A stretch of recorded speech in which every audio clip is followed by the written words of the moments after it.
শুরু করছি প্রেম বসন্ত সিজন 2। লিখনীতে হামিদা আক্তার, ইভা হায়াত। পর্ব সংখ্যা 17। কায়নাত রান্নাঘরের সামনে চুপটি করে দাঁড়ালো, উদ্দেশ্য একটা নাড়ু খাওয়া। আতিয়া বেগম ঘাড় উঁচু করে দেখলেন ছোট্ট কায়নাত ফ্যালফ্যাল করে তাকিয়ে আছে। তিনি ঠোঁট টিপে হাসলেন, কপালে ভাঁজ ফেলে বললেন, কি রে বুড়ি, দাঁড়িয়ে দাঁড়িয়ে কি করা হচ্ছে শুনি? কায়নাত বলল, আমি তোমার সাথে একটু কাজ করি দাদি। কাছে আয়। কায়নাত ভেতরে প্রবেশ করে ঠাস করে বসে পড়ল কড়াইয়ের সামনে। আতিয়া বেগম ছোট হাতে সরিষার তেল দিয়ে দিলেন। কায়নাত সেই হাত দিয়ে কষ্ট করে একটা বড় নাড়ু বানালো। নরম থাকার কারণে গরম হয়ে ভেঙে যাচ্ছিল। মেয়েটা হঠাৎ করে গরম নাড়ু মুখের ভিতরে ঢুকিয়ে দিয়ে খেয়ে ফেলল। আতিয়া বেগম আশ্চর্য হয়ে মেয়েটার কাণ্ড দেখলেন। কাজ রেখে আতঙ্কিত হয়ে বললেন, কি করি এটা? এত গরম জিনিস কেউ মুখে দেয়? কায়নাত ঠোঁট টিপে বলল, আমায় দিচ্ছিল না কেন? হলে তারপর তো দিব, তাহলে আমি আরেকটা খাই। আতিয়া বেগম কপাল চাপড়ে গলা ছেড়ে লতা বেগমকে ডাকলেন। লতা বেগম দৌড়ে এলেন শাশুড়ির ডাকে। এসে দেখলেন কায়নাত মেঝেতে বসে আছে। তিনি উপস্থিত হতেই আতিয়া বেগম বললেন, এই বুড়িকে নিধির কাছে দিয়ে এসে তাড়াতাড়ি এখানকার কাজ শেষ করো। লতা বেগম কায়নাতকে নিয়ে আগে উপরে গেলেন। শাড়ি ময়লা হয়েছিল বলে জেদ ধরে অন্য আরেকটা শাড়ি পরে মায়ের সাথে বাড়ি থেকে বের হলো সে। লতা বেগম বাগানে নিধির কাছে ওকে রেখে তাড়াতাড়ি ঢুকলেন বাড়িতে। নিধি তখন সদ্য 12তে পা রেখেছে, মিষ্টি মায়াময় চেহারার অধিকারী। সে কায়নাতার ছোট ছোট বোনদের নিয়ে বাড়ির বাগানেই খেলা শুরু করলো। মেয়েদের হাতে চুড়ি ঝনঝন শব্দ করে তখন মুখরিত চারপাশ। কায়নাতের খিলখিলিয়ে সেই হাসির শব্দে এক শুদ্ধ পুরুষের হৃদয় থমকেছিল। চৌধুরী বাড়ির বিশাল গেটের সামনে অর্ণ চৌধুরী দাঁড়িয়েছিল নিজের গাড়ি নিয়ে। পরনে তখন সাদা পাঞ্জাবি পায়জামা। ছেলেটার বয়স তখন 25-এর ঘরে। বাড়ির ভেতর থেকে অচেনা নারীর খিলখিল করা হাসির শব্দ শুনে পা স্থির হলো সেখানেই। কায়নাত দৌড়ে এসে অন্য বোনদের সাথে মিশে গেল। নিধি মাটিতে রং বেরঙের কাঁচের চুড়ি ঢেলে দিল, আর সুহা, মাহি, জয়া মাটি ছুঁড়ে গুটিগুলো গুছাচ্ছে, হাসছে, আবার ঝগড়াও করছে। ফুলে ভরা বাগানের মাঝে কায়নাতের হাসিটা যেন আলাদা করে কেমন ঝলমল করছিল। মাত্র 10 বছরের ছোট্ট মেয়ে, চোখে কচি নিষ্পাপ আলো, ঠোঁটে একফালি দুষ্টুমি। গায়ে আজ যে শাড়িটা জড়ানো হয়েছে সেটা আসলে আতিয়া বেগমের বিয়ের পর আজগা চৌধুরী উপহার দিয়েছিলেন। যত্ন করে তিনি রেখে দিয়েছিলেন সেটা। হালকা বেগুনি রঙের, সুতার ঝলমলে কাজ, পিঠ না হওয়ায় কোমরের গিট্টি মেরে বাঁধা। মেয়েটা খেলতে খেলতেই মাঝে মধ্যে শাড়িটা ধরে টানছে, ঠিকঠাক করছে, তবুও অদ্ভুতভাবে মানিয়ে গেছে তার গায়ে। এলোমেলো চুল হয়ে এসে মুখে পড়েছে। সে বিরক্ত হয়ে ফু দিয়ে সেগুলো সরাচ্ছে, আবার দৌড়ে গিয়ে গুটি কুড়াচ্ছে। নিধি রাগ দেখিয়ে বলছে, এই কায়নাত, গুটিটা আমার ছিল। কায়নাত মুচকি হেসে বলল, এটা তোমার ছিল না, মাটির ছিল। তারপর খিলখিল করে আবার হেসে উঠল। সেই হাসির শব্দেই যেন বাতাস একটু থেমে গেল। চৌধুরী বাড়ির বিশাল লোহার গেট ঠেলে ঠেলে অর্ণ চৌধুরী ভেতরে প্রবেশ করছে তখনই। দীর্ঘদেহী, শান্ত অথচ কঠোর চোখের মানুষ। সাদা পাঞ্জাবি পায়জামায় তার উপস্থিতি আলাদা। দারোয়ান তার গাড়ির পেছন থেকে ব্যাগ বক্স নামাচ্ছে, কিন্তু অর্ণের দৃষ্টি সেদিকে নেই। হাসির শব্দটা কানে যেতেই তার পা ধীরে থেমে গেল। বাগানের দিকে তাকাতেই সে স্থির।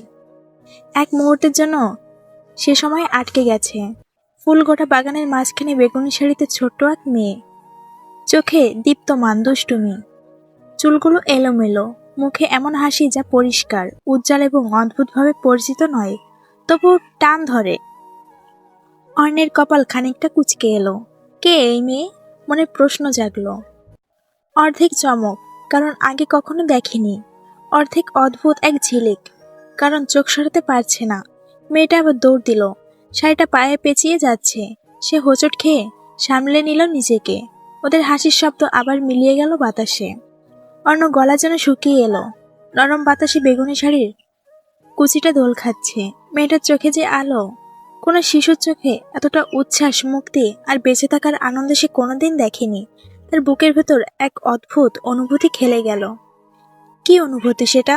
মনে হলো যেন অচেনা কেউ তার শান্ত কোলাহীন জীবনে হঠাৎ করে ঢুকে পড়েছে। সে দৃষ্টি সরাতে চাইল, কিন্তু পারল না। বাগানের মাঝখানে দাঁড়িয়ে অর্ণ চৌধুরী প্রথমবারের মতো দেখলো ছোট্ট কায়নাত সুভাগে। বাগান থেকে নিধি হঠাৎ চোখ গেল অর্ণের দিকে। মেয়েটা চিৎকার করে বলল, অর্ণ ভাই চলে এসেছে। মেয়েদের লাফালাফি বন্ধ হলো তৎক্ষণাৎ। দুষ্টু কায়নাত কপালে গম্ভীর ভাঁজ ফেলে পিছু ফিরল হাঁপাতে হাঁপাতে। দেখলো লম্বা চওড়া একজন সুন্দর লোক অদ্ভুত চোখে তার দিকে তাকিয়ে আছে। সাদা পাঞ্জাবি পায়জামা পরনে, দেখতে অন্যরকম। নিধিরা ছুটে গেল অর্ণের কাছে। বোনদের এভাবে ছুটে আসতে দেখে অর্ণ গম্ভীর হয়ে ওদের থামিয়ে দিয়ে বলল, লাফালাফি পছন্দ নয় আমার, চুপচাপ বাড়িতে আয়। সে বাড়ির ভিতর ঢুকে গেল হনহন করে। কায়নাত সেদিকে তাকিয়ে বলল, ওটা কে? পাশ থেকে নিধি বলল, অর্ণ ভাই, মেজো চাচার বড় ছেলে। কায়নাত ছোট্ট করে ওহ বলে ওদের সাথে বাড়িতে প্রবেশ করলো। ড্রয়িং রুমে অর্ণকে নিয়ে ব্যস্ত হয়ে পড়েছেন সবাই। অর্ণ গম্ভীর হয়ে ছোপায় বসেছে। রেখা বেগম ঠান্ডা শরবত এনে দিলেন তাকে। সোফার কাছে যে ফ্যানটা ছিল সেটা নষ্ট হয়েছে বলে লতা বেগম পাখা দিয়ে বাতাস করেছেন। অর্ণের ফোন বেজে উঠল তখনই। সে পকেট থেকে ফোন বের করে দেখল বেহরুজ বেগম কল করেছেন। সে কল রিসিভ করে দাদির নিকটে এগিয়ে দিল। আতিয়া বেগম ফোন নিয়ে অন্য পাশ যেতেই লতা বেগম পিছু ফিরে বড় মেয়েকে দেখে বললেন, এই কায়নাত, কাছে আয়। কায়নাত এগিয়ে এলো কাছে। রেখা বেগম নিধিকে টেবিল গোছাতে বলেছেন বলে সে কাজে লেগে গেছে। লতা বেগম কায়নাতের হাতে হাত পাখা ধরিয়ে দিয়ে বললেন, বড় ভাইয়াকে বাতাস করো, চুলায় তরকারি বসিয়ে এসেছি আমি। কায়নাত মাথা নেড়ে হাত পাখা হাতে নিল। লতা বেগম প্রস্থান করতেই সে অর্ণর একদম সামনে গিয়ে এসে ফ্লোরে বসে পড়ল। অর্ণ হতভম্ব হয়ে ধমক দিয়ে বলল, এই মেয়ে, কি করছো? কায়নাত চোখ ছোট ছোট করে মাথা উঁচিয়ে তাকিয়ে সোফার নিচ থেকে লাল রঙের একটা ছোট টুল বের করে পাশে রেখে দাঁড়ালো। অর্ণর দিকে পা ঘুরিয়ে পিটপিট করে কিছুক্ষণ তার দিকে তাকিয়ে নিচু স্বরে বলল, আপনি বুঝি শহরের বাবু, আমার লাট সাহেব? ছোট্ট মেয়েটার মুখে এমন কথা শুনে অর্ণ হতবাক। হাতে কাচের চুড়ির ঝনঝন শব্দে তার মাথা ধরে আসছিল। ছোট্ট চোখে চিকন করে কাজল আঁকা ছিল। ছোট্ট ঠোঁট জোড়া চেপে ফ্যালফ্যাল করে অর্ণের দিকে তাকিয়ে আছে। অর্ণ থেকে উত্তর না পেয়ে সে ফের চঞ্চল গলায় বলল, আপনি টিভির নায়কদের মতো দেখতে, আপনি কি ছবি করেন? অর্ণ শুষ্ক ঠোঁট ভিজিয়ে দৃষ্টি সরিয়ে ফেলল। কায়নাত ভ্রু কুচকে ভাবল, অর্ণ বোধহয় কথা বলতে পারে না। মেয়েটার দুঃখ হলো।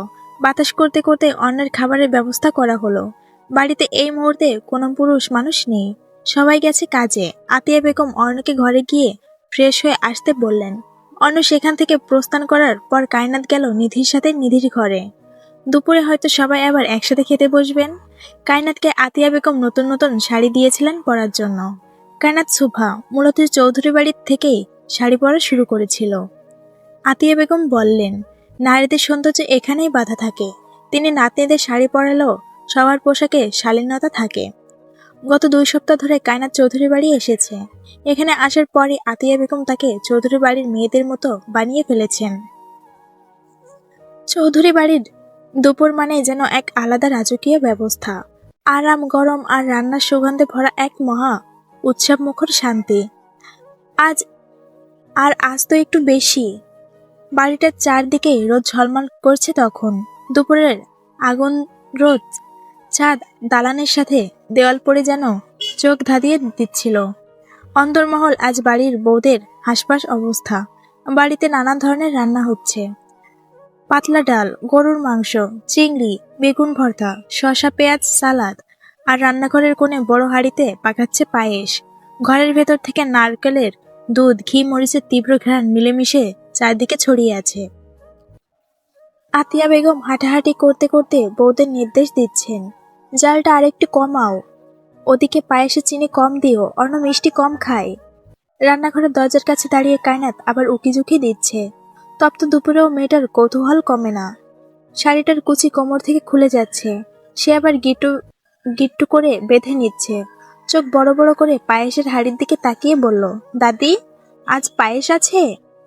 আতিয়া বেগম গম্ভীর মুখে বললেন, আছে তো, কিন্তু আগে গোসল সারতে হবে, তারপর পায়েস। কায়নাত ঠোঁট ফুলিয়ে বলল, আমি আগে খাবো, গোসল করে এসেছি, দেখো না। আতিয়া বেগম মেয়েটার শাড়ির অবস্থা দেখে কপাল চাপড়ালেন। সোফায় গিয়ে বসলেন। ইশারায় কায়নাতকে কাছে ডেকে শাড়ি খুলে দিয়ে কুচিবিহীন শাড়ি পরিয়ে দিয়ে বললেন, দাদা না এত চুড়ি কিনে দিল, পরিসনি কেন? কায়নাত বলল, ওই যে একটা সুন্দর ছেলে এলো না, উনি তো বললেন হাতে চুড়ি না পরতে। আতিয়া বেগম আশ্চর্য হয়ে বললেন, অর্ণ বলেছে? কেন, ওর ঘরে গিয়েছিলি তুই? কায়নাত মাথা নাড়িয়ে বলল, গিয়েছিলাম, ওনাকে দেখতে গিয়েছিলাম। নিধি আপু বলেছে উনি না এলে খেতে দিবে না কাউকে, তাই তো দেখতে গিয়েছিলাম। গিয়ে কি দেখলি? ঘরের ভেতরে যেতে দেয়নি তো, খুব খারাপ লোক জানো, আমায় ধমক দিয়ে ঘর থেকে বের করে দিয়েছে। আতিয়া বেগম কিছুক্ষণ চুপ থেকে তাড়া দিয়ে বললেন, যা নিধিদের ডেকে নিয়ে আয়, খেতে দি এক্ষুনি। কায়নাত দৌড়ে সিঁড়ি বেয়ে উপরে উঠে গেল। খানিকক্ষণ পর অর্ণ আসতেই টেবিলে খাবার পরিবেশন করা হলো। আতিয়া বেগম এটা ওটা জিজ্ঞাসা করছেন অর্ণকে। অর্ণ বিদেশ থেকে ফিরেছে কিছুদিন আগে। বিদেশ থেকে ফেরার পর অবশ্য একবার পরিবার নিয়ে আসা হয়েছিল। তবে আজগর চৌধুরী বেশ কয়েকদিন ধরে অর্ণকে খুলনা আসতে বলছেন বলে আজ মাসখানেক পর সে গ্রামে এসেছে। আতিয়া বেগম অর্ণের প্লেটে ভাত বেড়ে দিতে দিতে গলা ছেড়ে ডাকলেন কায়নাতকে। নিধিরা সবাই এসে টেবিলে ইতিমধ্যে বসে পড়েছে। আতিয়া বেগমের ডাকে হঠাৎ সিঁড়ির উপর দিক থেকে কাঁচের চুরির শব্দ আতিয়া বেগম চোখ তুলে তাকালেন। অর্ণ বিরক্তিকর চাপা নিঃশ্বাস ফেলে চোখ বন্ধ করে হাত কপালে রাখে। কায়নাত ছুটে এসে বসে নিধির পাশে। সামনে অর্ণকে দেখে মুচকি হেসে বলে, চুরি খুঁজছিলাম দাদি। আতিয়া বেগম কায়নাতের খাবার বেড়ে ওর সামনে দিয়ে বললেন, আচ্ছা এখন চুপচাপ খাবার খা। কায়নাত গরুর মাংস মুখে দিয়ে মুখ কালো করে বলল, একটুও ঝাল হয়নি। আতিয়া বেগম বললেন, অর্ণ ঝাল খায় না, উনি খায় না বলে এমন করে রান্না করবে? লতা বেগম ধমক দিয়ে বললেন, চুপচাপ খা, সবসময় এত পকর পকর করিস কেন?